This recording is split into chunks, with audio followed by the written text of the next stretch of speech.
Well, good evening, everybody. Welcome to the latest in the Contemporary Group online talks. This time it's in association with the Thames Valley region. And I'm very pleased to recognize the very eminent speakers we have with us tonight. But the discussion is going to be led by Avijit Datta, ASIS FRPS.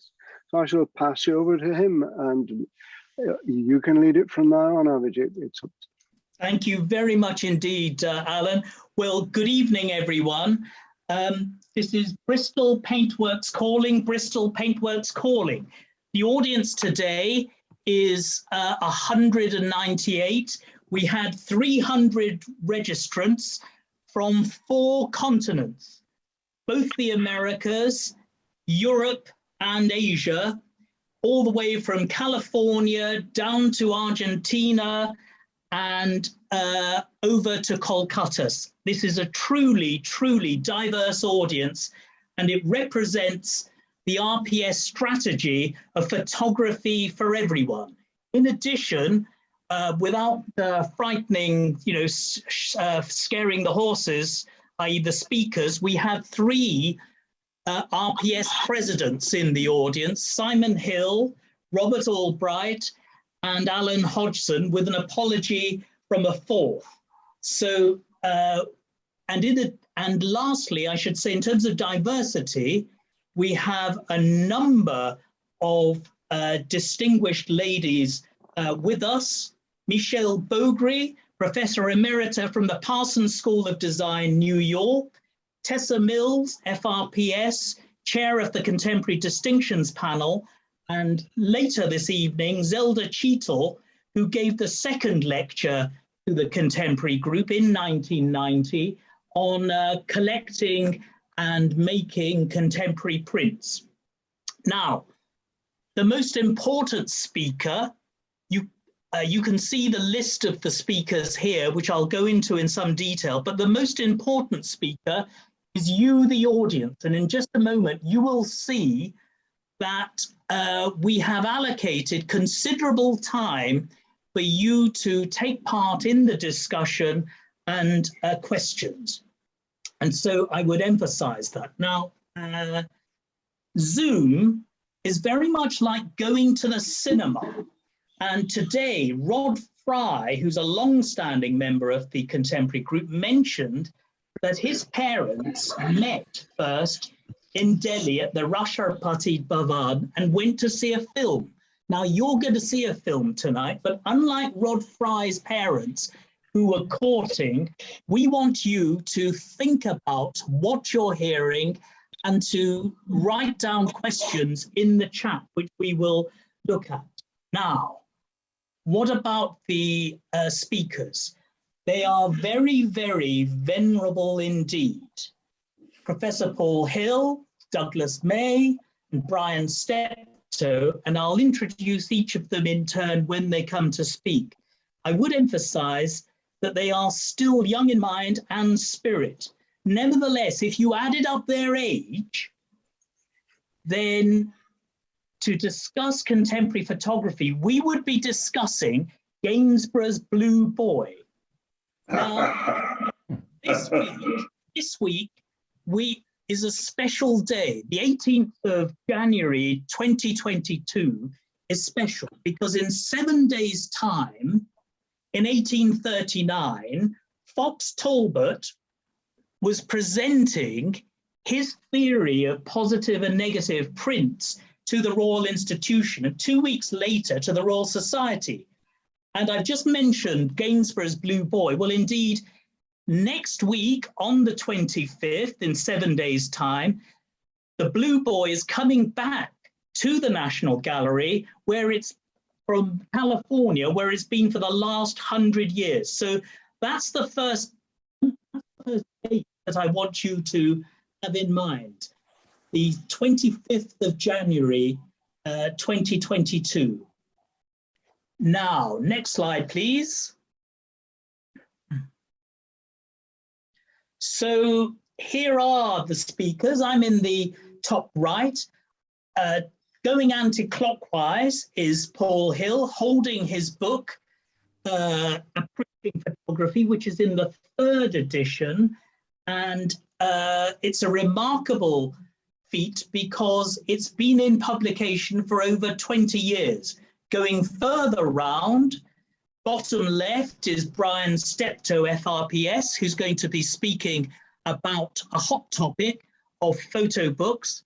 And underneath me, in the bottom right, is Douglas May QC FRPS, who's going to talk about transcultural references and the time that he was chair of the Contemporary Distinctions panel. As I mentioned already, the additional speaker in the panel discussion will be Tessa Mills, who's the current chair of the Contemporary panel.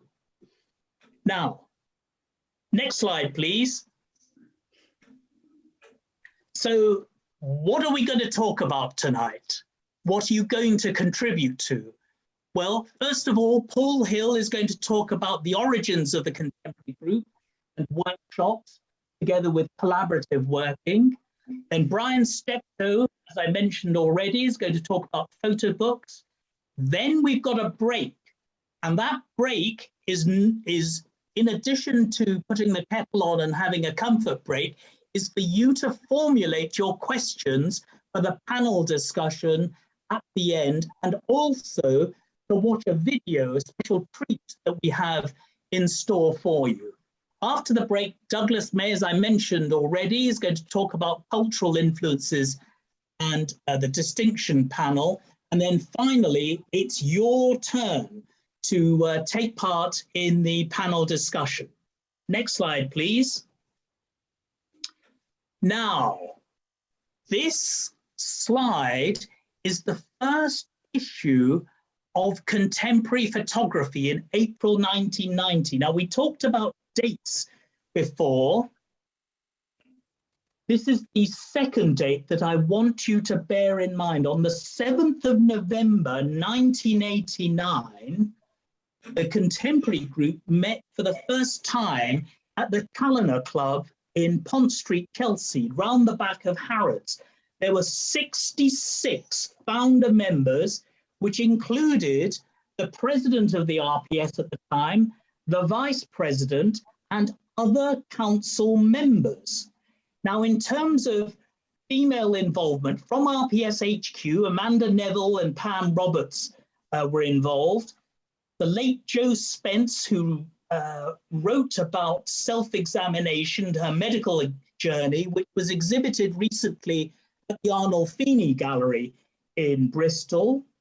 Virginia Khuri, who is deputy chair, Janet Hall, and Mari Mahr, whom I'm going to come to. Now, we have with us two co-founders, i.e. Paul Hill and Brian Steptoe, and in addition, from your responses in the chat, there are 13 people in the audience who were there at the outset. Now, sadly, you will notice that this edition of Contemporary Photography, the first edition, was written by Edward Bowman FRPS.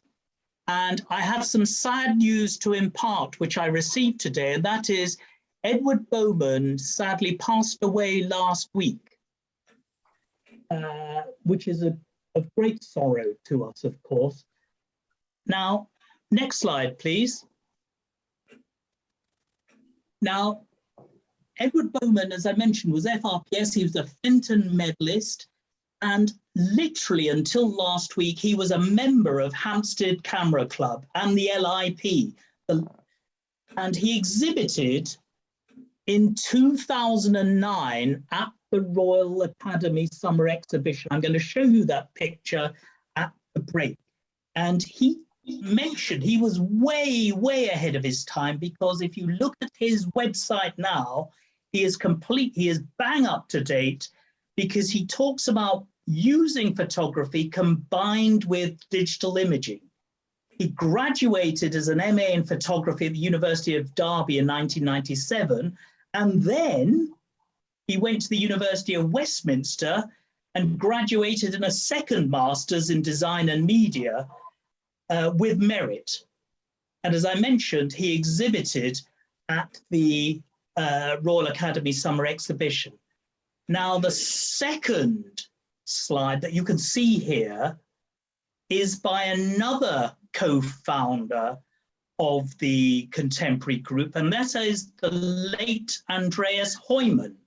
And his picture comes from page 5 of that first issue, and you can see it's entitled Peruvian Cafe. Now, it's entirely appropriate because Paul Hill is a climbing instructor, and those of us who share his love of mountains can recognize these Andean cafes which Andreas Heumann depicted in this image. Heumann was a great fashion photographer, and he published regularly in Vogue and Stern and Harper's, and ladies in the audience will know about his photography for Aristoc stockings and also for Nike. And he also exhibited at the Royal Academy, and indeed his blue shower was much featured in the BBC's coverage of that year's summer exhibition. Now, Heumann, born in Munich, grew up in Switzerland. During an interview in Techniques of Masters, which was distributed worldwide on satellite television, sponsored by Kodak, said, "A bad picture will always be a bad picture. No technique will save or improve it. It is not style or technique that makes the image. It is the thought and the interpretation of an experience in life, our 7 senses, which have to be translated into a picture. The technique is only a tool for a thought." Next slide, please. Now, these remarkable images are by Mari Mahr, I mentioned, who was one of the many female co-founders of the Contemporary Group. She is still alive and very, very active indeed. Next slide, please. And these 2 images, which you can see, which are rather surreal, and unfortunately, despite our best effort, she couldn't attend tonight. Mari Mahr was born in Santiago, Chile. And she was born there because her parents had to flee Hungary. They were of Jewish extraction during World War II. After the war, the family moved back to Budapest, and Mahr was inspired to study journalism by Jean Seberg's cub journalist character in Jean-Luc Godard's film À bout de souffle. Now, you may be wondering, why am I mentioning this? And the reason being that from the outset, the Contemporary Group has been international, has been diverse, and remains so today. And Mari Mahr has gone on to exhibit in the Photographers Gallery, and we're lucky to have Brian Pomeroy in the audience, who was a director of the Photography's Gallery, and also had a professional connection with Zelda Cheatle, who's going to join us later this evening. She exhibited in the Serpentine Gallery, the Royal College of Art, the Glasgow School of Art, and she received the prestigious Fox Talbot Award at the National Museum of Photography. So, next slide, please. Now, I mentioned earlier that Zoom is a bit like going to the cinema. Now, I really enjoy going to the Electric Cinema in Portobello, and my companions always swoon over the leading man. Now, tonight, our leading man is, or one of them, together with his leading lady, Maria Falconer, who's in the audience and whose work we're going to see later, is Paul Hill. What can one say about Paul Hill? He's a climber of mountains.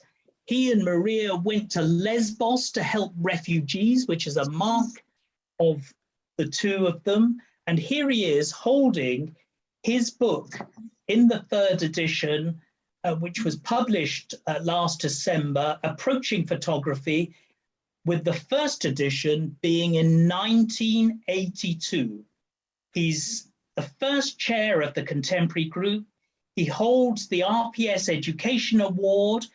He still holds regular workshops with Maria Falconer, and indeed Gareth from Thames Valley was going to organise a workshop with him recently, and he received his MBE and then became professor at De Montfort University. Clearly, De Montfort University has a very high screening for that. So, ladies and gentlemen, I give you one of the leading men of tonight's cinema, Paul Hill. Oh God, what a build-up of it! I can't wait to hear what I'm going to say. It's so impressive. Anyway, hello folks. Good evening. You'll probably see from my picture that my portrait that there is actually a hill beside, and those who remember fondly Peak Practice will remember the opening credits of Peak Practice. That is the hill that is in those opening credits, just to identify. I live in the Peak District with Maria, and that's where the workshops started. I'll refer to later, the Photographer's Place. We're still doing workshops, both online and live, and hopefully we'll be maybe seeing some of you on one of our workshops this coming year. So I'm going to start with the next slide, Sean, if you're doing it. Now, this is quite interesting. 170 years old next year is the old Photographic Society, the RPS, originally called the Photographic Society of London. And it was established to advance the science and art of photography. Well, you can't underestimate the importance of the medium then, and subsequently to all of us since then in our lives. So important, so central, not only the people who are photographers, obviously, but people who consume photographs and use camera-based imagery in their lives every day. I won't go into the statistics. It's frightening in terms of the number of photographs that are taken every day.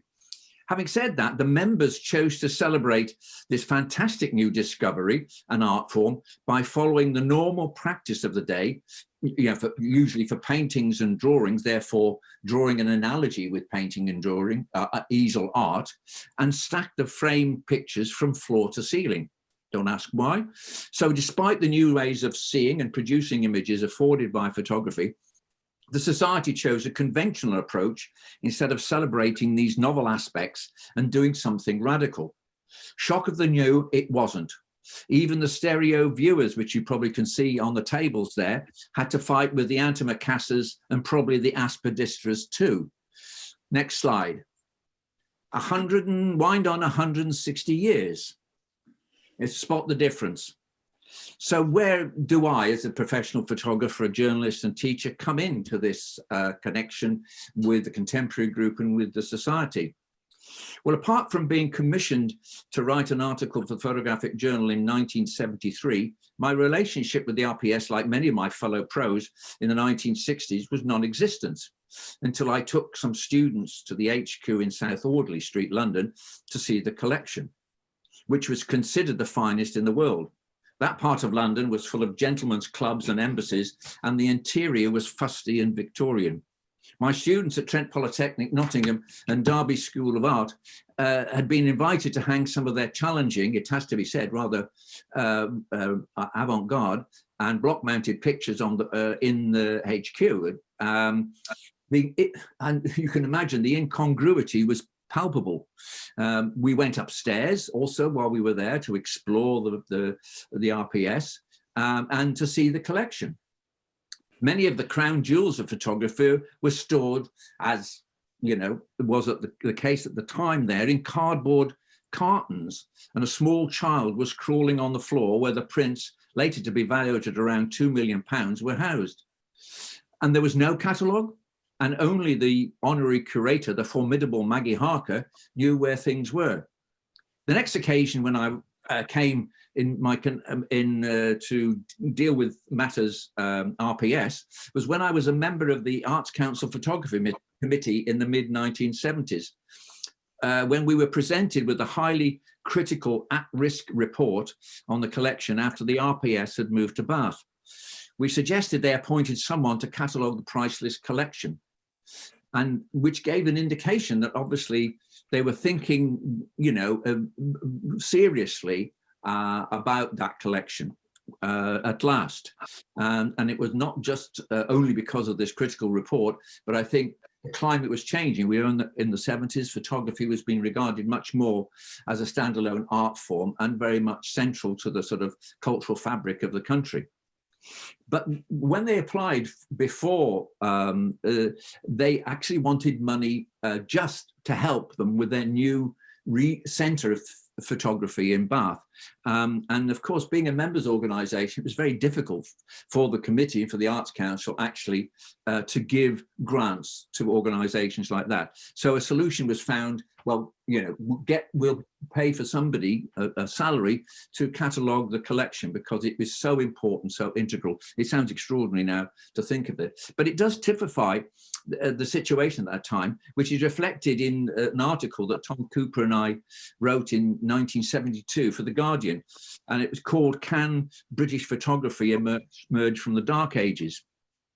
I'd picked upon, I must admit, the unhappy state of the RPS, and to a certain extent there was a lot of questions being asked about what the society was for in those days by not only its members, which were mostly amateurs and hobbyists, but also by the professionals who were involved, and also the professionals on the outside, through some of the members who attended our workshops in Derbyshire, which started around that time in the mid-70s. And it was regarded, I think, it has to be said, and it sounds rather curt to say this, but as a very large camera club. And I'm sure that that these sort of criticisms and these remarks and some of these articles, and also maybe with the publishing of the book Approaching Photography, which Avijit has alluded to and referred to, but that may have brought about a phone call I had from the RPS Secretary, Ken Waugh, in 1989. And much to my surprise, he said, "Would you help a member, Edward Bowman, set up a contemporary photography group?" Well, that showed that the time was right, I think. Next slide. For some sort of change. And when they are, things move quickly. I tend to, have found out in my life. I think once an idea is starting to formulate, I think things move because the time is right and the enthusiasm is there. It's like a paradigm shift. So I enthusiastically said to Ken, "Sure, yeah, absolutely," because when you get an invitation like that, I think it brings to mind the fact that sometimes people who are on the outside, who complain a lot, reject the opportunity. Yeah, okay. Reject the opportunity, to get involved. Hard that the task at the time may appear to be. But Ken, in his op-ed piece in the journal, which you'll notice here on the left side, actually does allude to what I've just said about the workshops and about education and about the thing the idea that things were changing in photography in Britain, and the society really had to reflect that. And I think it's a tribute to him, as well as the initiative taken by Eddie, that the phone call to me brought about the establishment of the contemporary group. As you can see on the right-hand side, that is the taken at the opening meeting, Challenor Club, which Avijit mentioned in 1989, in November 1989. There's Brian Bower, who was then the president, who was also very much for the group, and also Eddie Bowman and myself. You can see them. I'm not wearing a suit. I hope, and I probably don't get any suits being actually worn in the contemporary group anymore, but at that particular time, it was thought, because of the sort of formality that you attributed to a royal society, was also being carried out, and I felt that I had no idea why I wore that particular shirt, but it just shows you that the status quo, not only in terms of photography, but perhaps in fashion, was going to be challenged as well. Next slide.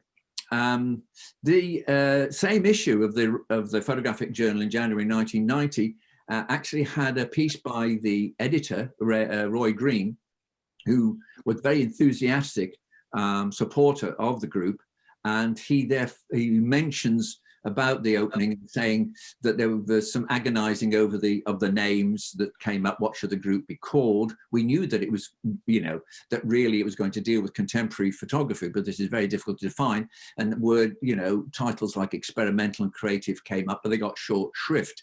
And so eventually, with much enthusiasm, a lot of people came to join the members, so become members of the group. So the time was right. But you can see the committee that we appointed at that particular time: Eamon McCabe, The Guardian, Pete Turner, Colin Osmond of Creative Camera, Mari Mahr, who Avijit has mentioned, Joe Spence, and Mike Langford, who was running the course at the Royal College of Art, Simon James, who was a photographer, recent graduate of Derby, Mike Ware, Rare Processes, Virginia Khuri and Janet Hall, who were two people who founded London Independent Photography, who were associated with a lot of contemporary group activities at that time, and Paul Kilsby, who went to work for the RCA later, and Roy. And also the RPS administrator and curator, which was at that time Amanda Nevill and Valerie Lloyd.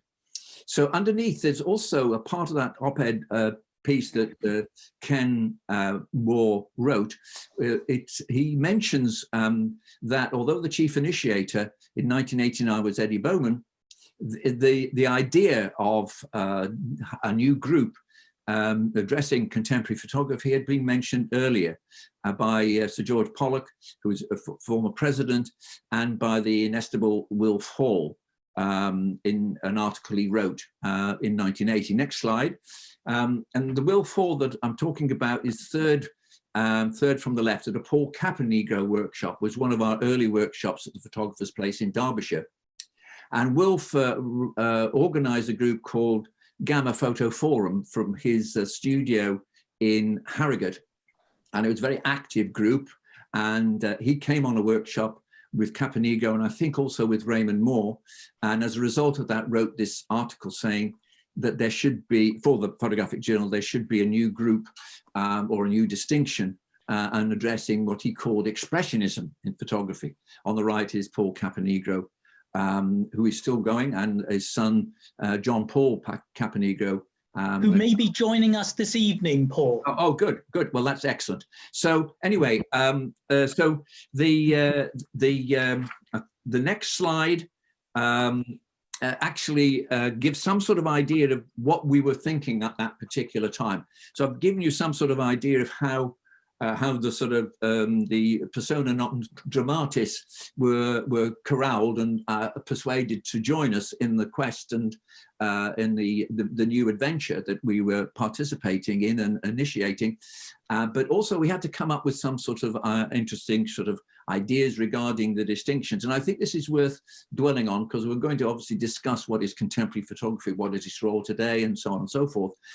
And I think, as looking at the second slide, when you look at the a panel of prints, you see that most panel decisions were dependent on aesthetic and conceptual rules. One has to ask the question, why? So the assessors, the people who are making those judgments, who got the associateship and the fellowships, it was easy if you got rules to make more objective decisions without any recourse, to the intentions of the maker. So But what we knew as as practitioners, as we thought into contemporary photography, which is very wide, was subjective, and largely we were all disdainful of any sort of rules. So in other words, photography about things rather than of things. And at its best, it's individualistic, profound and challenging. At its worst, it's self-indulgent, shallow and unimaginative. So what we thought, I think, and maybe Brian can, as he was around at that particular time, can comment with the distinctions panel, can comment on this, is that we were asked those who were going to submit, to say, write a few words about what is your work saying, have your intentions being visually realized, and where does it reside within a wider critical framework. Next slide. Oh, Paul, I should say that Simon Hill, the current RPS president, has given a note to say that both he and Monty Trent are members of the Gamma Photo Forum, and therefore it's still going strong. Brilliant. Oh, that's good to hear. That's good to hear. I think this particular slide illustrates how things were at that time. What we did when we got involved in with the group was we were invited to serve on one or two committees, distinctions committees, and things that actually were there, committees and parts of the society that were asked to sort of create the standards or contribute to the discussions of standards within the distinctions in particular. And I think this comparison here, I was asked to write about that particular time, give some help to people who might want to submit to, because I was the first chairman of the contemporary panel, as to what it was all about, basically. But the pictures that rather illustrate that. On the left-hand side is a fellowship panel from the pictorial part of the visual art panel. We were the visual art contemporary panel on the other side. So you can see the difference, and I think I don't need to describe them. I think that the pictures, speak for themselves. And finally, I'd like to, or the last sort of slides, I'd like to show Carol Hudson, and who became a member of the distinctions panel later on. And who's in the audience, Paul? Oh, good, Carol. Well, hello, Carol. But I think this illustrates, I think, quite formidably the type of work, or it's an example. The work was very broad, and I could show lots of examples, which I won't, because Brian and Brian and Douglas are going to show work later.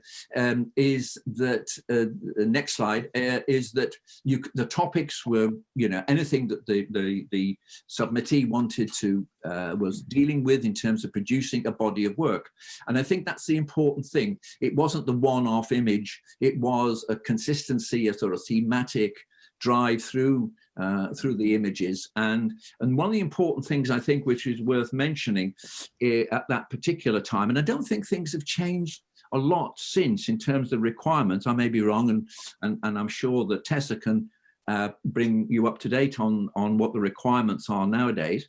But the contemporary panel is not concerned with any easily categorized type or style of photography. It simply asks the photographer to pick a subject that has relevance to them and to contemporary life and thought, and to write a few sentences on what she or he is doing. The portfolio of work is assessed on the photographer's ability to successfully convey through vision and sequencing the task that they have set themselves. The art of the photographer rests on his or her skill to convey meanings through the processes of photographic vision. What we are looking for is the quality of that vision.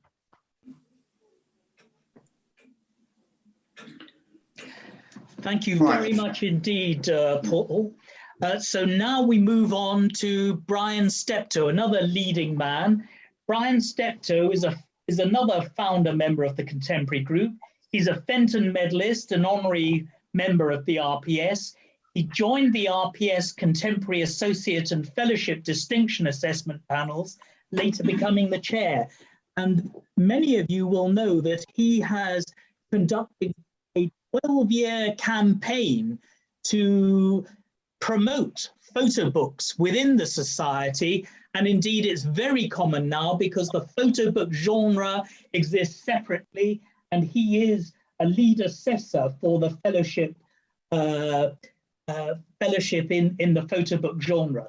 In addition, I would say that although Brian is one of the most venerable of the leading men tonight, he is forever young. For years, he has taken the trouble to go to university graduates and look at their work and promote it on a regular basis. So Brian is going to tell us about photo books, why it's important, and you in the audience should pay attention to this, please, because he is one of the assessors. Over to you, Brian. Right, well, thank you very much. The first thing I should say is I'm not going to talk about photo books at the beginning, because I made a promise before the agenda was set to deal with one early associateship panel, successful panel that was put forward by a Scotsman called Rory Cumming. And I think it illustrates some of the aspects that we've been talking about. Here is the layout of the panel. I'm just going to show two separate images and talk about them a little bit more, and then we'll move on to photo books. But there are images on the sand, and if I look, I have to look at my notes, because the first one of them says it's about burning kelp for soda ash to enhance the crofters' pitiful income.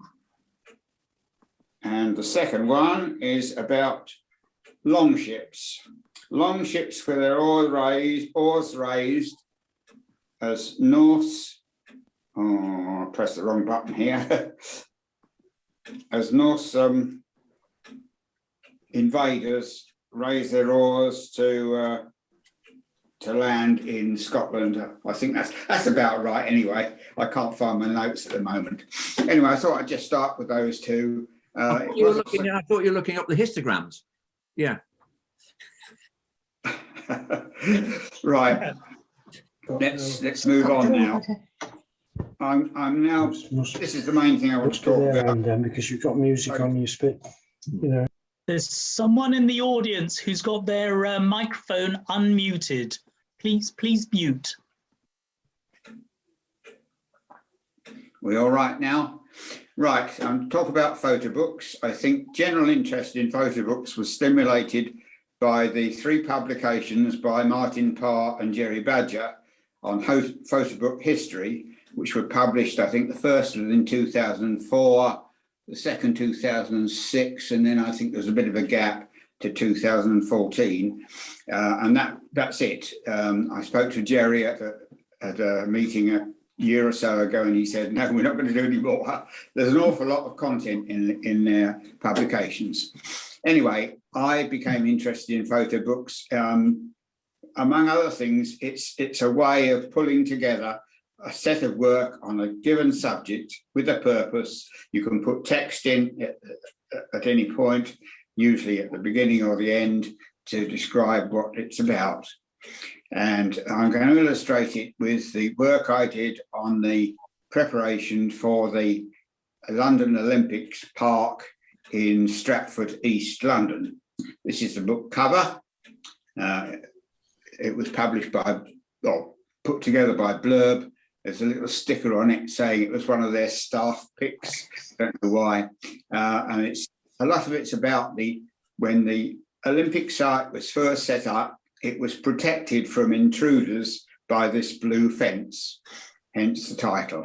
Next slide. Right, what went on before the fence was put up was largely what's down here. It was all about demolishing what was there before, because it wasn't empty land, it was occupied land, to dig and contour it to fit what was required for Olympics, and then to design what was going to go in position. And that red zigzag thing, much derided by some people, was the Olympic logo, London Olympic logo. Next slide. This is an example of what was there before. Very much roads occupied by scrap merchants. In the main, there's a car scrap there on the left-hand side, There's a firm that obviously does a bit of work on people who bring in cars, but by and large, it was all about dealing with some of London's rubbish. Next slide.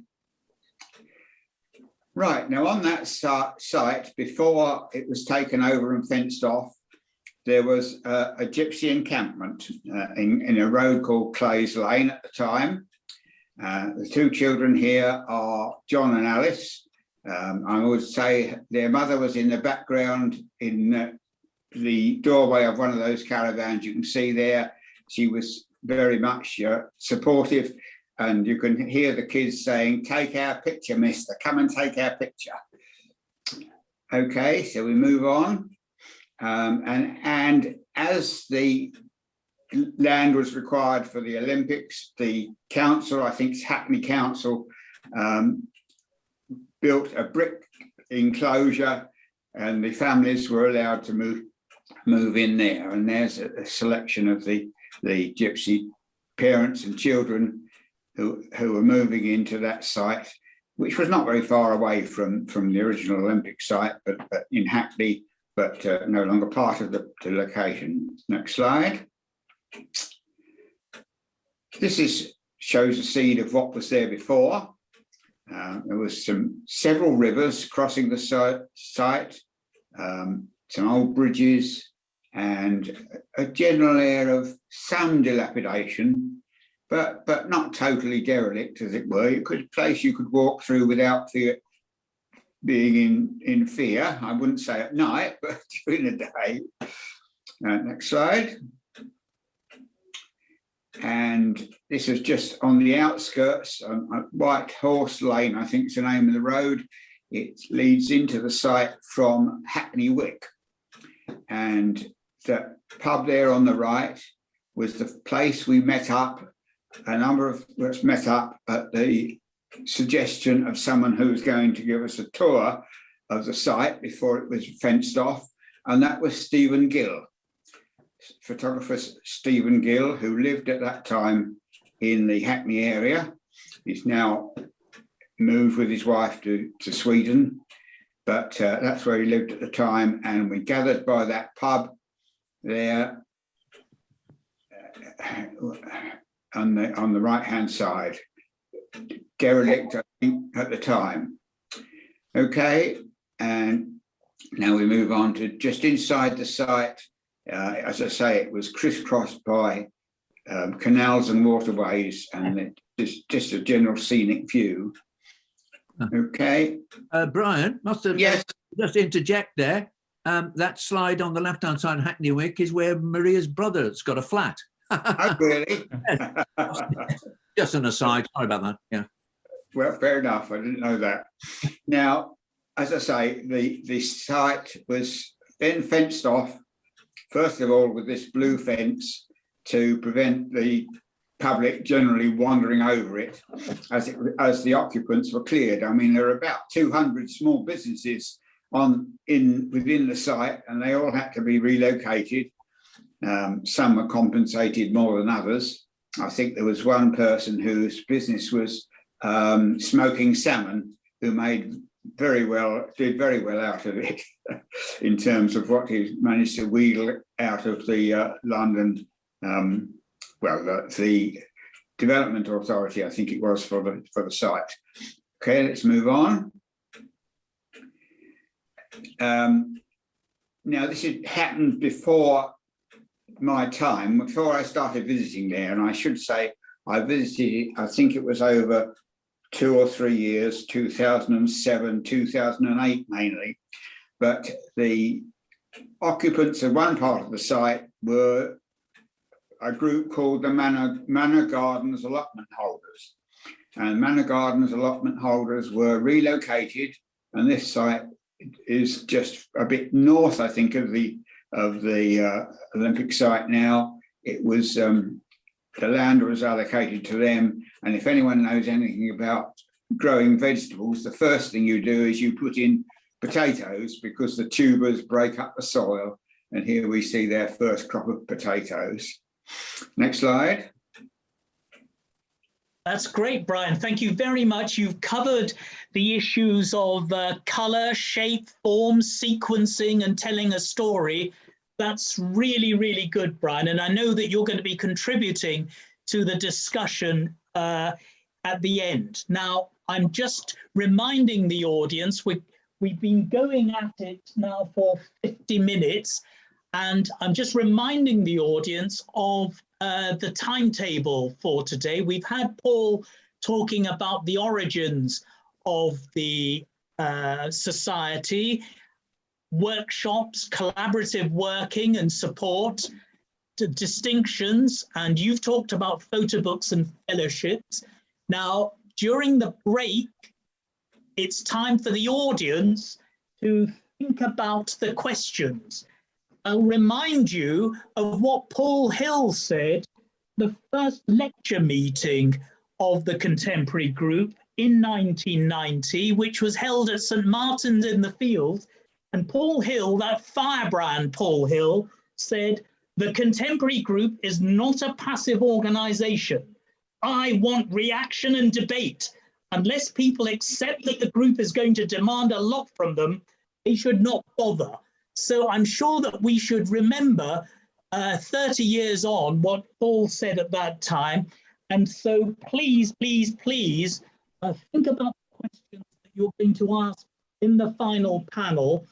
And during the break, we have this treat, which is Richard Brayshaw's talking about his own fellowship panel. Richard Brayshaw is also a current member of the Contemporary panel. So, and don't forget that we're lucky to have Tessa Mills, current chair of the Contemporary panel, here this evening to answer your questions during the panel discussion, which will be after the break, after Douglas May speaks. So over to the video, put the kettle on, but don't. Richard Brayshaw, FRPS. That sounds good. Now we've got some of your panel behind you. What was the inspiration for it? Well, actually, it came from different sources because I've always been interested in how space and our physical environment affects us. But I've also been interested in bits of psychology and philosophy. And for quite a long time, actually, my brain was puzzling over how do you combine these things and also make something which is visually quite interesting, because it's all well having a concept, but if you're not careful, you get a sort of didactic, boring set of images. And so I don't quite know how it happened, but I suddenly realized that there was a way of using the Freudian uncanny with the idea of space in order to try and create a feeling by looking at images. The goal was, with each picture, was to try and have people experience it. So you'd see them, the ideal is you see them in a gallery moving towards the image and then moving back again and then forward again because they're not quite sure where they want to be. And so that was the perfect, if somebody does that, I'm happy, because that's the perfect response to the picture really is, oh, do I want to go in or do I want to stay out? Well, of course, the one image, the steps going down to the water, caused a lot of interest because people weren't quite sure what they were looking at. Yes. Was that your intention? Yes, yes. And in fact, I've had people think it's silk coming down from the ceiling. So they think they're looking up at something as opposed to looking down. And that I love that, because the more my work means people's imaginations get going, the better, I think, because then they're more engaged. Is that what you mean by contemporary photography, making people think about an issue? I think so, yes, yes. And I find it usually needs more than one image. I've struggled to create one image which says a lot about a particular subject. Well, you produced an extraordinary panel, which was a real talking point. How would you encourage others to go along the path of contemporary photography? I think it starts with what you're interested in. I think it's you pick a subject or an area that you're interested in and then try and explore it and then photograph it. And I think because you're interested, you will have something to say about it. And I think that point of view is quite important. The ideal for me is actually to have an idea. It doesn't have to be completely formalized. Write yourself some sort of a brief, because then you can shoot to that brief, which is why I think in contemporary the words are quite important. What does it mean to you to be a fellow of the Royal Photographic Society? I think it's a great honour. I was, to be honest, amazed when I got the fellowship. I think it's great that people whose work you respect actually respect yours, and I think it helps me encourage, because people can see the type of work I do is still something that the Royal Photographic Society is interested in, because I still think to some degree I say Royal Photographic Society and people have a fairly old-fashioned idea as to what the RPS is about, and hopefully contemporary photography is one of the ways in which we can change that to some degree. Now, of course, you're a panel member, you're on the contemporary panel assessing other people's work. What's that like? I love it. I think it's a real privilege, and it's also very stimulating because you see such a variety of work and such fantastic ideas. One of the things I find is I need to be able to see how the words and the images relate to each other. You can have a great set of words, but the images don't appear to be connected, or you can have a great set of images and the words don't seem to bear any relation to them. And I think that coherence between the two is quite important. From what you say, you seem to have got an awful lot out of the Royal Photographic Society. Yes, I have. The thing that I think also the distinctions have given me is targets and deadlines. Because when I set my own projects, I'm very kind to myself. I say, oh, well, another month won't matter, or I'll be fine, I'll just give it. When you've submitted your form to Andy and you've now got the date, it does tend to focus the mind, which I find very helpful because that means I actually get things done.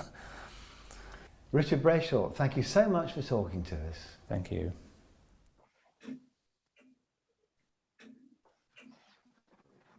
Well, so you've seen Richard Brayshaw, who's got an interest in psychology, who's been exploring boundaries in his own fellowship panel. And as I mentioned earlier, in the discussion period, which will be after Douglas May speaks, you'll have the chance to ask questions of the current chair of the contemporary panel, Tessa Mills, who quotes Plato when she talks about her own work. And this leads me neatly to Douglas May, QC FRPS, who's going to talk about transcultural influences. He was past president of the Edinburgh Photographic Society and came to contemporary photography here in the same God's own county as the current president, Simon Hill, who's in the audience, in York. And Douglas became member and then chair of the Contemporary Distinctions Panel and a member of the former Distinctions Committee, which of course Peter Hayes in the video chaired. So over to you, Douglas. When I joined the Royal Photographic Society, it became apparent to me that there was a division amongst members in relation to what photography is about. There was the pictorial group. For them, and I've used the words very carefully, aesthetic craft skills and compositional conventions, and their view was very much that the photograph itself must express everything. And I remember having a heated discussion once with a member of the visual art panel who was absolutely clear in his own mind that no explanation of photographs could or should be given. The contemporary approach was somewhat different. And I've articulated it this way: the visual realization of a concept or an idea, a strong intellectual dimension, and the context needs to be articulated. Now, there was no doubt in my mind that when I joined the society, the former view was very much dominant, both in relation to the society and in relation to the approach to distinctions. For myself, I kind of began to get a bit unsatisfied about trying to present myself as another Ansel Adams or Edward Weston. And my own conversion really came to contemporary photography when I went to York. And at that meeting at York, Brian Steptoe showed a fellowship panel in relation to industrial Cumbria. It wasn't the pretty landscapes of Beatrix Potter and the Lake District. It was the raw business of nuclear power stations, mining. It was untidy, it was ugly. And in the event, I thought, this photographer really has something to say. And perhaps I ought to think in myself of what I wanted to do when I selected the category to go into for my fellowship. So next slide. What I did was I went into the contemporary catalogue, and my own panel was basically the influence of the Japanese aesthetic on Western design. I was very pleased to obtain the fellowship, and sometime after that, I was invited to join the contemporary panel. Now, I have to say that I was quite amused that when Paul was talking about the business of formality, because I've been really quite a formal sort of chap, always thought that when I was sitting on the panel, I should wear a jacket and tie. And that used to be followed by a lot of the chaps, not chapesses, obviously, who sat with us. And I must say that I carried that through until I finished, because I did feel that the assessment was a formal proceeding, and it was important that it was conducted with a degree of formality. But one of the things that became quite apparent to me when I joined the contemporary panel was that there was a significant tension which had arisen in the society.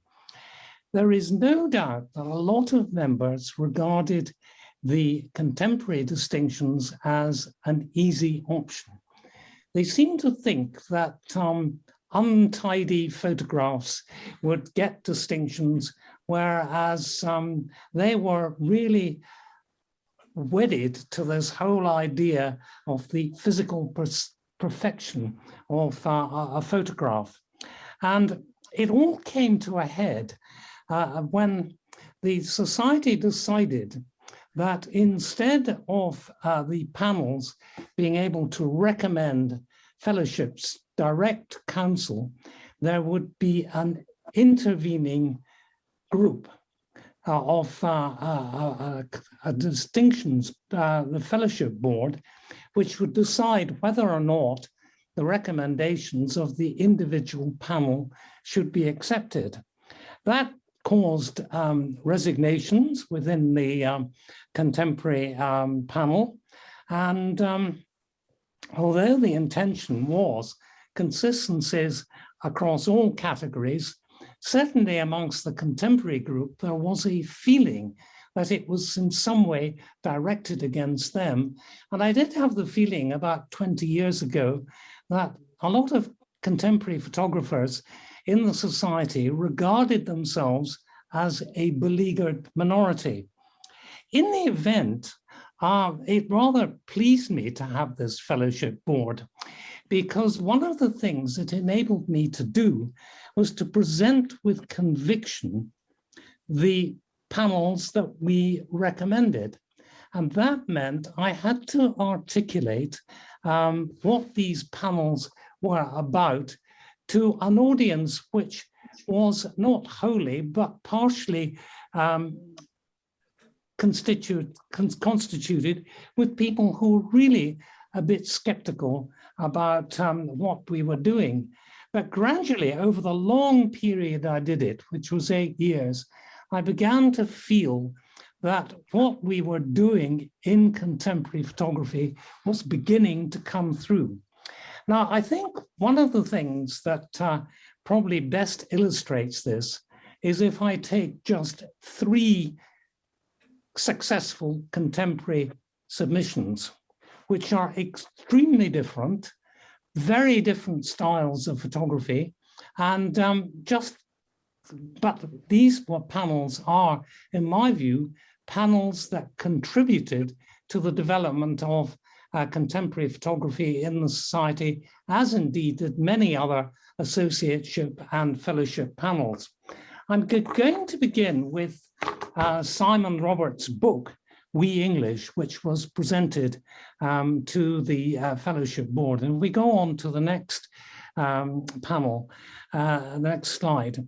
What is interesting about Simon is the fact that unlike the pictorial photographer, unlike a lot of photographers, what Simon was aiming to do was to show how the English used their landscape as opposed to view it. And that did cause some difficulty with some people. But I just want to quickly, he articulated in his book what his pictures were about. The one on the left was all about lorry loads of birds being transferred from Northumberland to Maidstone and Kent and released so that they could fly back to Northumberland. The picture on the right is actually more complicated because it's got three elements in it. It's got the boat, which demonstrates that the Blackwater River was an important trading and shipping point at one point. Secondly, it shows English people having fun with their landscape, engaging in a mud walk competition organized by the local pub. And then in the background, there is a housing development, the lakes by people called Redrow, and who advertised their development as you could not be closer to nature. So when you look at Simon's photographs, you realize that he really is saying something about the English and the way they use their landscape. And I think that was a very admirable and really quite innovative approach to landscape photography. If we go on to the next slide, Richard Brayshaw, you've heard from already, and I don't need to say very much about it. Richard's prints were absolutely gorgeous. So there was no question of craft skill being lacking here, but they were in addition an uncomfortable psychological thriller. They were intended and they did make you feel uncomfortable. A boundary is reached. Does the viewer go back or does the viewer go on? And that, I must say, was really a very important approach to photography when you take something psychological and mental as well as just the visual realization of it. The third one, next slide, I want to show is Maria Faulkner's fellowship panel. Maria's panel was a I should say to the audience who may not know Douglas that Maria Faulkner is Paul Hill's partner, and indeed his book Approaching Photography is dedicated to Maria Faulkner, rather like the relationship between Henri Cartier-Bresson and his photographer wife Martine Frank. Well, Maria produced a searingly autobiographical panel. One of the important things is what people say in their statement. And I just want to read quickly what she said. There is nothing so disturbing as finding oneself unexpectedly staring into the life-sized face of a former self that is so clearly you and yet so obviously not. But what made this experience, which was confronting photographs of herself at 18 and her 50th birthday, more disquieting was the fact that during this period of my life, I had been a victim of domestic violence. The work revisits that world through my eyes of my 50-year-old self.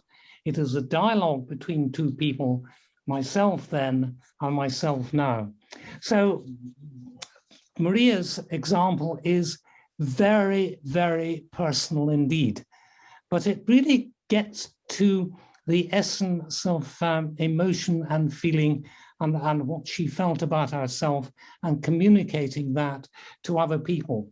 So as you can see, contemporary submissions have a wide scope to them, but they all have something to say.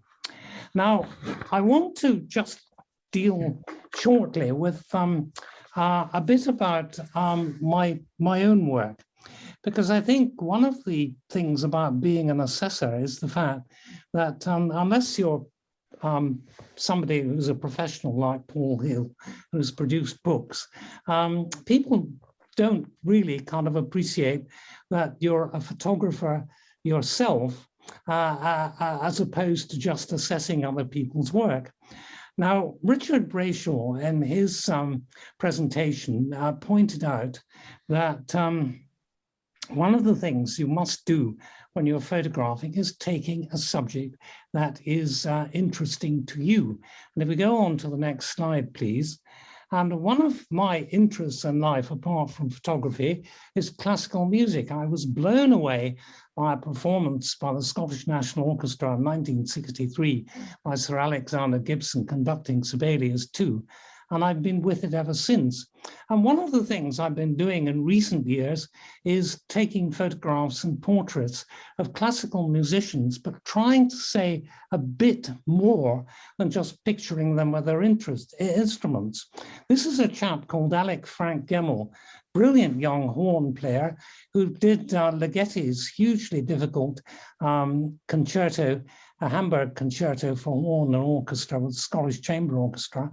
And I photographed him, not with his horn, but with his score, because the score demonstrates, in my view, the intellectual effort that goes into music making. This photograph was exhibited in the RPS International Exhibition in 2013.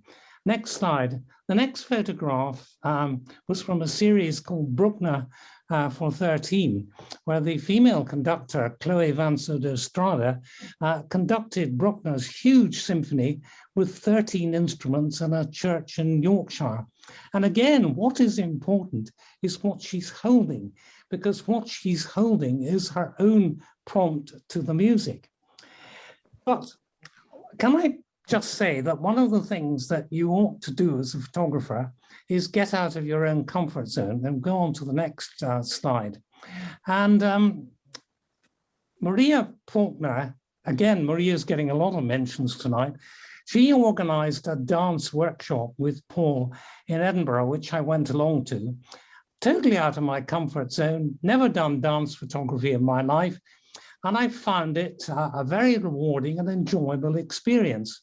Very easy just to say, oh, well, that's the workshop over, thoroughly enjoyed that, and then go on to other things. But one of the dancers we worked with was a chap called Jack Anderson. And I decided that what a good idea it would be to combine my interest in classical music with his dance. And I asked him if he'd be prepared to do a piece with me on Stravinsky's ballet Apollo, which is in 3 parts. It has the birth of Apollo, Apollo with the Muses, and the ascent to Parnassus. And this was published in the spring edition of the Contemporary Journal last year. And we have the Muses, which are tablet for poetry, mask and mime, including that horrendous picture on the right-hand side, which showed that the miming was about grimacing. Finally, the picture of him with music with the lyre and ascending into Parnassus. So that's a way in which I sought to expand my own interest in classical music, but doing it in a slightly different way. And I think what it demonstrates is that for me, photography is much enhanced as an intellectual pursuit as well as an artistic pursuit. And I think that it is rewarding that so many members are beginning to view it in that way. I just want to finish with just one further slide. And that is that I think this demonstrates just how far the society has gone towards contemporary photography in the last 20 years. On my last visit to the fellowship committee, in Bristol, they were hanging an exhibition by a young photographer called Jack Latham called Sugar Paper Theories. And it was exhibited in Bristol from November 2019. Now, this work was quite extraordinary. It was a huge exhibition of his own really dramatic, large-scale photographs, along with found photographs and objects. And it related to murders that took place in Reykjavik in 1974, which resulted in the most appalling miscarriage of justice, where 5 people were convicted of murder and imprisoned. And eventually, after many years, the Supreme Court in Iceland overturned the convictions. And it was this wonderful combination of found photographs, newspaper articles, the photographer's own photographs, all put together in this extraordinary book, which I think is one of the most interestingly produced photo books I've come across. And what it did demonstrate for me, that all the work that those of us who've been involved in the contemporary group and in the contemporary distinctions panel is really beginning to take fruit as the society expands its horizons.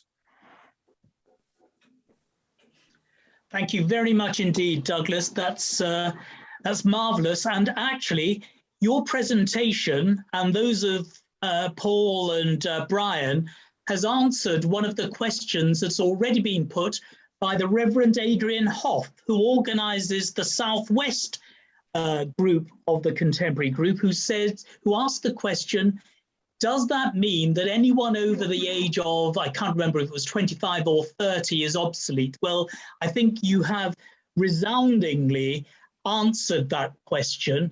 And on this slide, that is not the case. You are not obsolete, none of you, you are still current.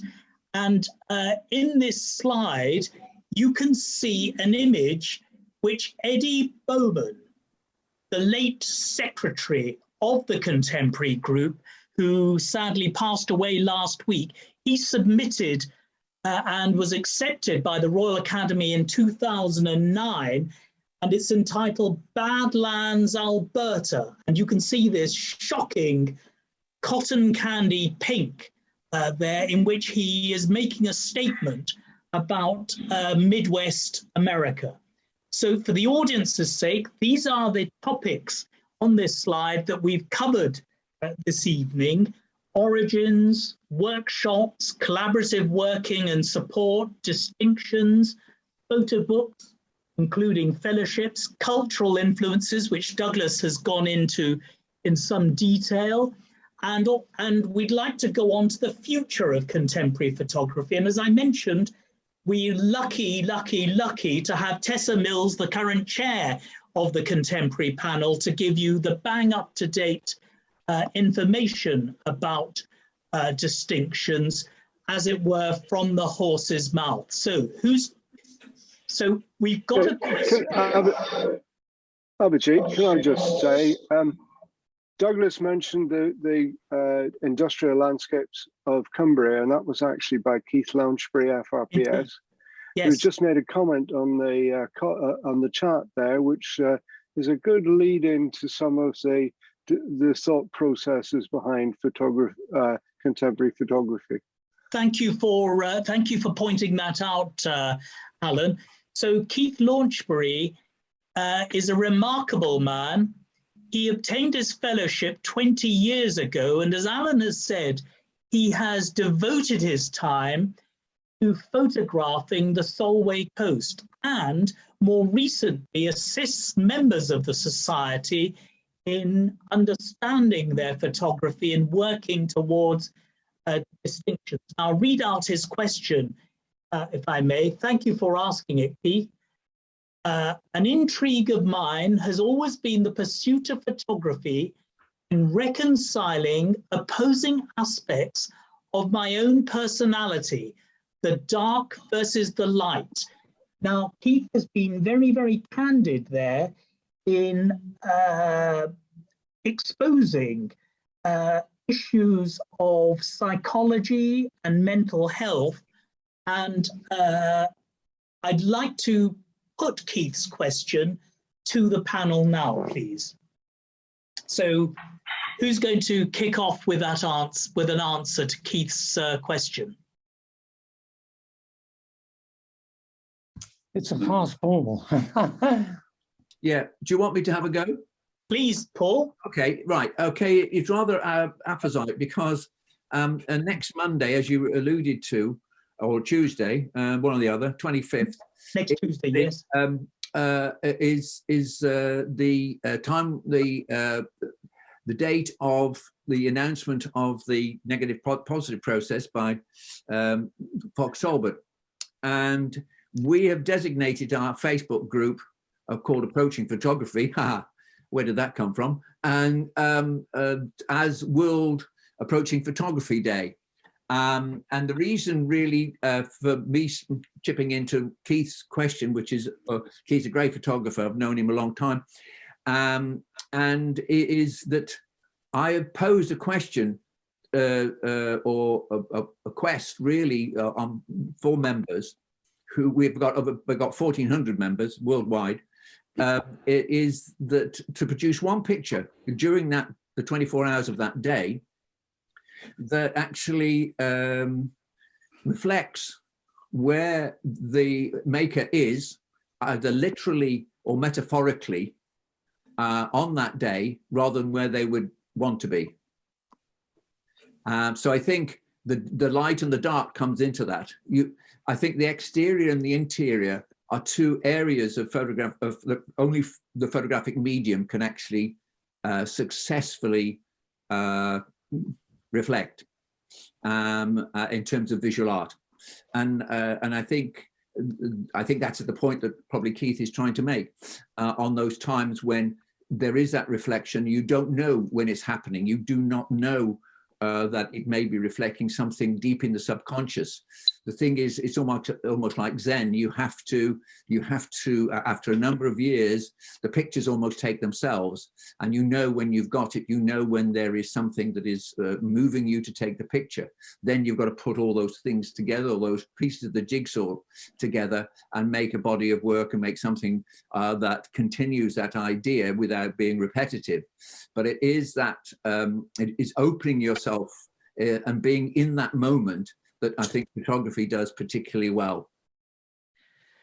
Thank you very much indeed for that response, Paul. And this issue of Zen is a very central one. As many of you know, the great photographer John Dido Laurie was a photographer, well exhibited, and he was also a Zen abbot.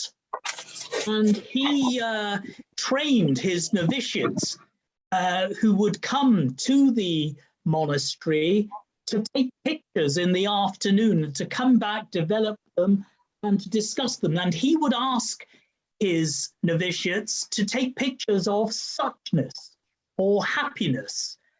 And it occupies the mind. And of course, there is a great interest now with mindfulness, but that there is this interrelationship between our cognitive thinking, psychology in the way that Richard Brayshaw has discussed and which Douglas has explored further, and our ability, and it circles round with the taking of pictures. Douglas, would you like to add to that? Yes, I do think that what I found very interesting about being on the distinctions panel was the number of submissions, both at associateship and fellowship, in which people really opened themselves up. Some of them were really very searing and really very upsetting, but it was a way of just communicating angst, and often done in a very innovative kind of way.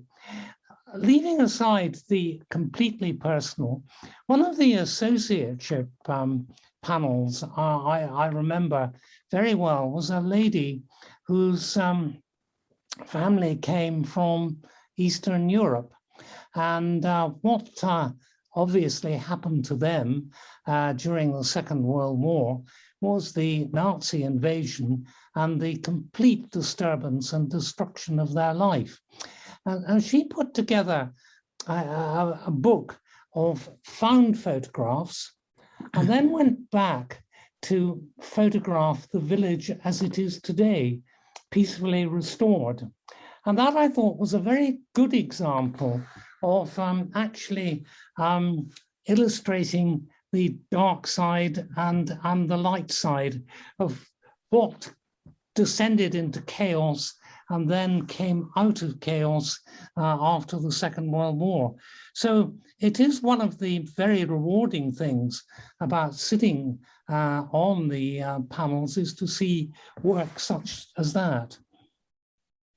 Thank you, Douglas. And of course, earlier we saw the pictures by Mari Mahr, those surreal pictures, which of course are a reflection of her own life, how she and her parents had to escape the horrors of the Second World War to go to Chile, and then was only able to return. And undoubtedly, the phrase, "we are all victims of our own upbringings," applies.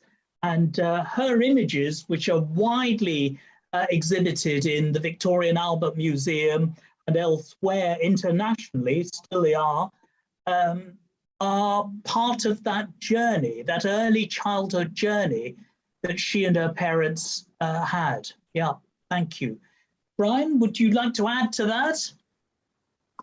Oh, no, I think I'm fine with it. All right, let's move on. I think we ought to give more time for people. So now, the Reverend Adrian Hoff, I think, asked about age.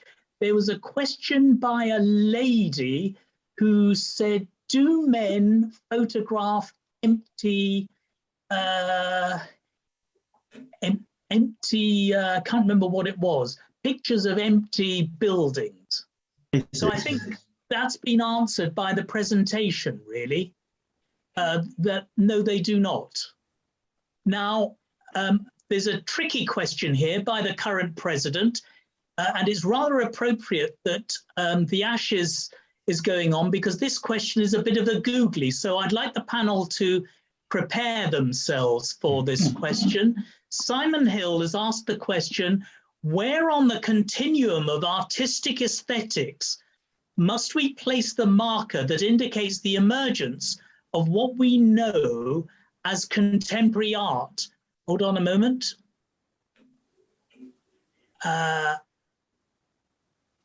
And is that marker a progressively moving datum to remain contemporary? Now, I did say this was a bit of a googly of a question. I'll repeat it. Where on the continuum of artistic aesthetics must we place the marker that indicates the emergence of what we now know as contemporary art? And is that marker a progressively moving datum to remain contemporary? So this is essentially mixing two meanings of the word contemporary. So let's give that to Paul Hill. Oh, thank you. Yeah. I can assure you that Simon Hill is no relation of mine. I was just going to say that. Well, that's a good starter for 10, Paul. Sorry, Simon. At least we don't think we're related. Who knows? We don't know. We don't know. I'm from Derbyshire, so I too could say I'm from Shropshire, but we won't. Oh, right, okay, we're safe then. Escaped over the border. Anyway, no, I think what I love about photography is that it's visual. Yes. And so it's extremely difficult. I mean, here's someone who's spent most of his working life as a teacher, an academic. I've had to explain photographs and unpick people's intentionality in terms of, or listen to their intentionality and assess it in some sort of diagnostic way afterwards. So I should have an answer to this, but I really haven't, in the sense that where does I rather said a flip thing once, which I got hauled up over the coals by Maria for my response, was that, you know, when people say, if you want to ask the question, what is contemporary photography? What is contemporary art? You know, don't do it. I mean, the problem is asking that question. It's, you know, to those who participate and practice it, it's so obvious, you don't even have to ask the question. And that goes back to Zen, where you do not need to ask the question of who you are. And if you do, then you no longer know who you are. Yeah, well, if you go from the switching a light on and off in the Hayward Gallery as sort of contemporary art, let's say, very conceptual, that is true, you know, to, let's say, who's the potter who dresses up as a woman, and who is he? You talk about the man who Grayson Perry, who organised the RA exhibition. So you'll go somebody who is obviously a craft. He makes tapestries. It's very illustrative. It's very inventive. It's very lots of narrative in it. It can almost be documentary. And you go to someone who the artwork is switching a light on and off. You know, if you can embrace that, you conceptually, if you feel quite comfortable with that as a human being and not affronted by it, it doesn't mean to say it shouldn't be questioned, but it's if you can do it, then you take your own way, you take your own route in terms of how you want to challenge the norms, how you want to challenge the status quo, which is the title of this particular evening. And that is the important thing. Do things that people wouldn't normally expect to be done, because that is the only way that new things can be found out. It's blue water, you know, blue sky thinking, call it what you will. But if you do what everybody else is doing and repeating things all the time, nothing new is found out. You're just repeating it. And so, you know, I would say if you have that sort of mindset that you want adventures, then photography is a wonderful medium to have adventures with. And it's notable actually that some of the greatest artists of the current day, for example, the Algerian artist photographer Kader Attia, the Chinese artist Ai Weiwei, the German artist Wolfgang Tillmans, are all using photography as part of their art and are moving. Douglas, did you want to add to that? If I may, I do think that the question is slightly misconceived, because what it tends to imply is that contemporary art is a formula. And therefore, do you have to conform to the formula, and does the formula move forward? But of course, when you look at contemporary art, it has got such a broad scope that there is no formula. On one view, when somebody has moved forward in photography, you know it. If somebody has moved forward in art, you know it. So I do think that we must be very careful never just to reduce contemporary photography or contemporary art to a formula. Brian, what else would you add to that, to our president's question? The unanswerable question. You keep trying to needle me to say things. I just want to move the evening silence, on. I think and we've been again, here. in Zen, silence is often the very best and has been used by Zen masters for millennia. Now, here's a question perhaps for Tessa as chair of the contemporary panel. This is a question from David Collier, who won the Documentary Photographer of the Year competition by the RPS.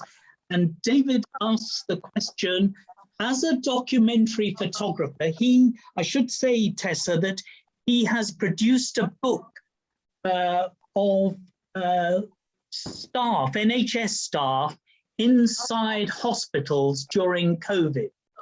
And it's rather like approaching photography. It's in its third edition, and it's been covered widely in The Guardian. And David asked the question, Tessa, as a documentary photographer, I'm interested to know how the panel feel that this genre fits within the remits and aims of the contemporary group. What do you expect to see from a genre which is essentially traditional storytelling? Gosh, there's a tremendous amount to discuss in that. Indeed. First of all, I think I would like to pick up on what's been said recently about contemporary as a description. And Yes. I agree that we can't really tie the name down to a formula. And one of the things that we try very hard not to do is to expect certain things from photographers. We want the genre to be as open as possible. What we're looking for is the emotions and thoughts, which I think is what Paul was saying about right from the start. We're looking for visual metaphors, which I think is important to think about.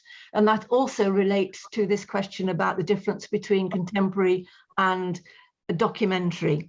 It's important that we read the images as the photographer presents them to us, not look for what we expect to see from a range of images. And I think that's a big difference with the contemporary as we see it at the moment.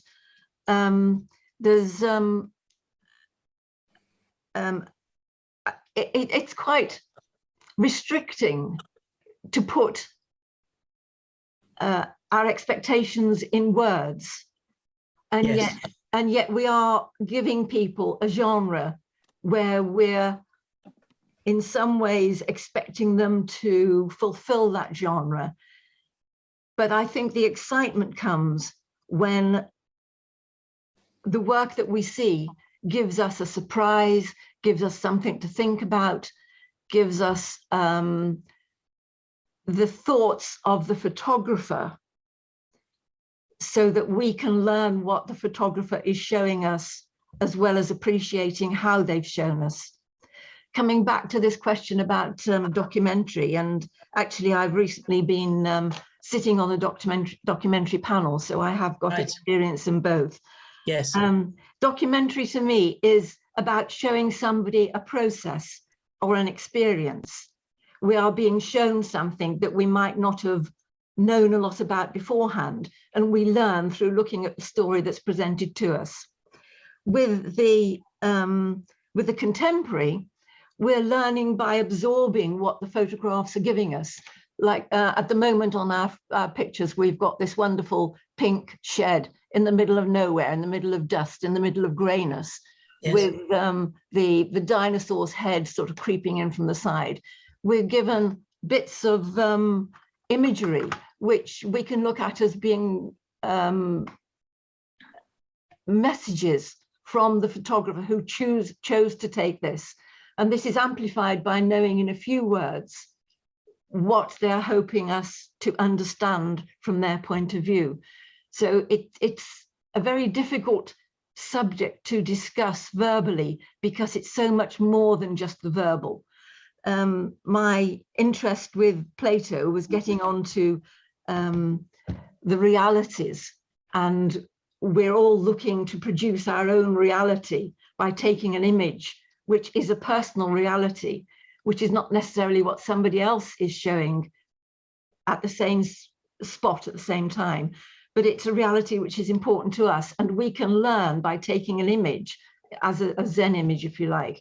We take the image automatically, and then we think about I think about what I've taken, what the image is showing me, and I learn about myself from that, as well as hoping that other people might be able to learn about me from seeing the work that I'm thinking about and I am giving. So this is all aspects of contemporary photography as I see it. And we're trying to keep very, very open about what contemporary is, because if somebody's got their own view about what contemporary is, then that in itself is a subject that can be explored and shown to us, like Richard's images, and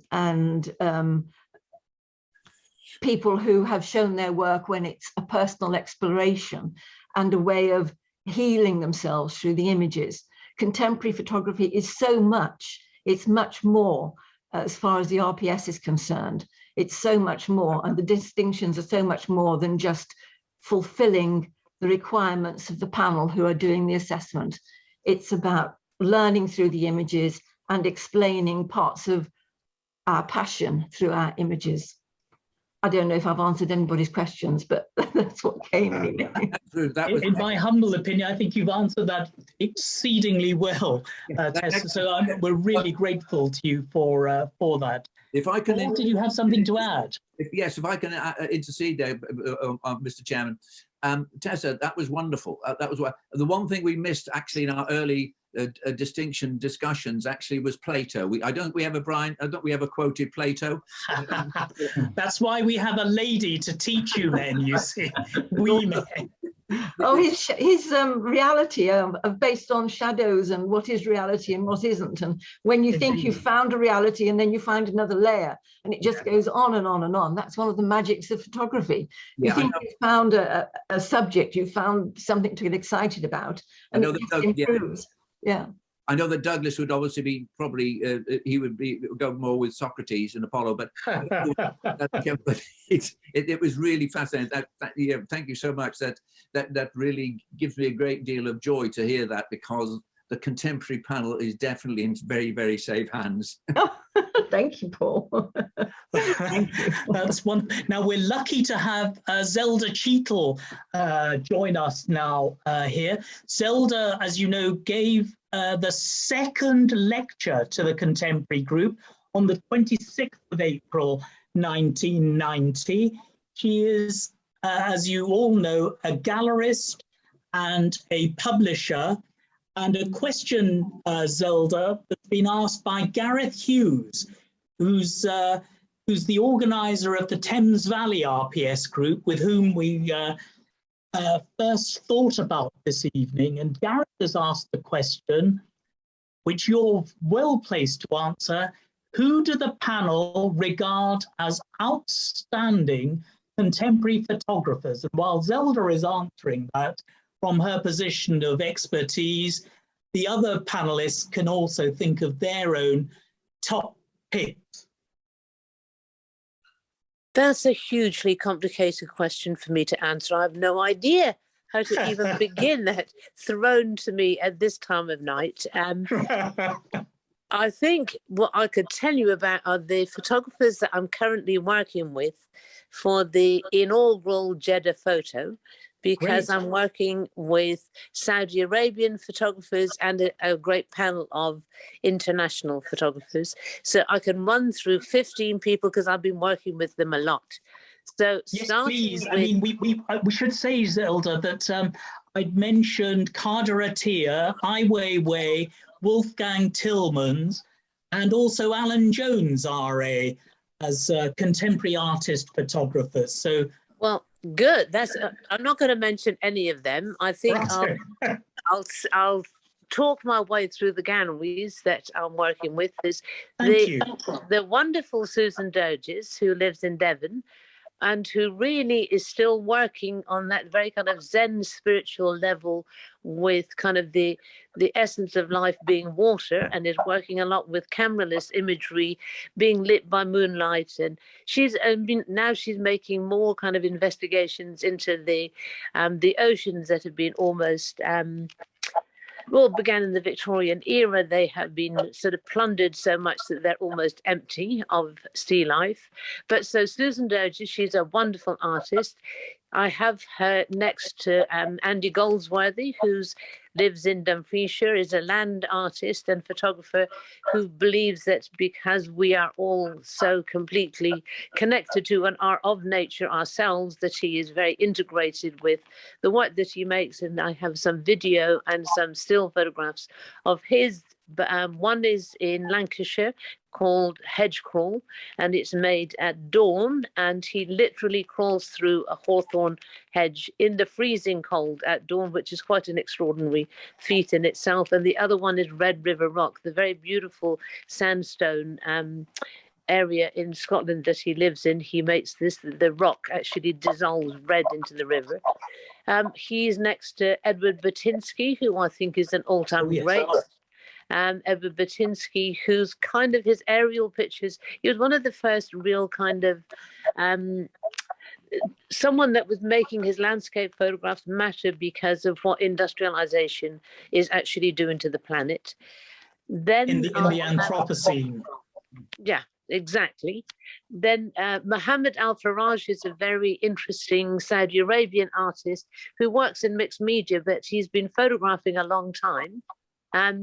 And so he's going to make a kind of a 3-part installation piece, one of which starts literally with building blocks, like concrete building blocks, and goes through a series of photographs into something resembling language and text. He's got another series of very covered women that are moving towards the kind of freedom that is just very rapidly happening in Saudi Arabia. And then he's going to make a sort of site-specific sculpture, because all of the places that he ever goes to photograph, he actually picks up pieces and works for children, and so that he makes these beautiful works that kind of relate very closely to his photographs. I have Mari Mahr, who's someone who did her degree at the University of Westminster with Max Horton.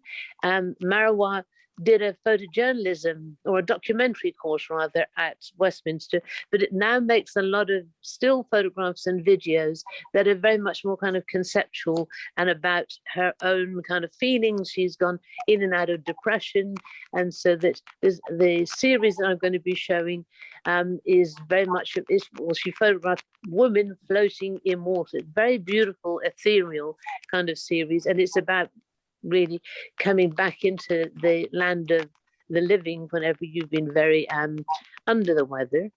I have now next to Marva, I have Manal Al-Dumani. She's a very well-known Saudi Arabian artist, lives in Dubai, and I have some very early pieces of hers that have never been shown before. And what's interesting, they're called hand clap, hand wave, because there's a very early Arabic poet who likened the movement of leaves in a tree to the movement of hands clapping and waving. And so that these very beautiful quite panoramic sort of from the elbow to the hands waving and clapping. So that's a very nice piece. Then I have Laura El Tantoui, who is Egyptian British, born in England, lives between London and Cairo. Beautiful pictures by Laura El Tantoui. I have Jan Wang Preston, who's made a beautiful piece for this exhibition. That Great is friend of ours, yes. Yes, well, this 6-meter long Chinese scroll, we've printed onto rice paper, and this scroll has been made in China for this exhibition. There'll also be a 4-screen sort of black box that is like a projection room, so that you'll never be able to see all 4 screens at once, but it's all to do with the series that's called With Love, full stop, from an invader. It's all to do with a rhododendron bush, which she's done much research on. And so one of it is infrared, that she's had the badgers and the foxes and the life under the rhododendron. She's been photographing every other day all the way through lockdown of the annual cycle of the rhododendron. And she's used the rhododendron as really as a metaphor for people think of a rhododendron bush as being alien and an invader. And it is a Chinese plant. And so I think whenever COVID first broke and people blamed the Chinese, I think she felt very much her COVID project, wasn't it? Well, it was her COVID, and she was made to feel very alien then. And who else? And I've got the lovely Sarah Naeem, who's Syrian but lives in London, has spent her whole life in London, who's made a fantastic body of work. I think she began while she was at the Slade, and it's about how the cellular structure of 3 different elements. She's done a wonderful TED talk, but she's used the dead skin from under her fingernails. She's used some earth from her grandmother's garden in Aleppo, and some of the jasmine flowers, which she always thought of as her summer holidays, the smell of jasmine in her grandmother's garden. And in fact, under this sort of scanning electron microscope, she's enlarged these images. And in fact, the structure of the earth, the flowers, and her own skin all come together as one. So that's a very, very huge and rather abstract piece.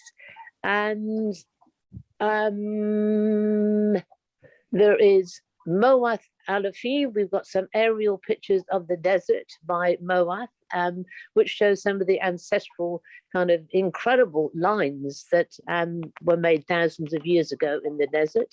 And Osama Esid is still currently, although this exhibition opens in about 3 weeks, we still have somebody photographing between Riyadh and Jeddah the historic houses that are going to all be demolished. And so that it's quite an interesting take on what the Saudis consider to be historic are the houses of the 1970s and the 1980s, which for some of us doesn't feel so historic.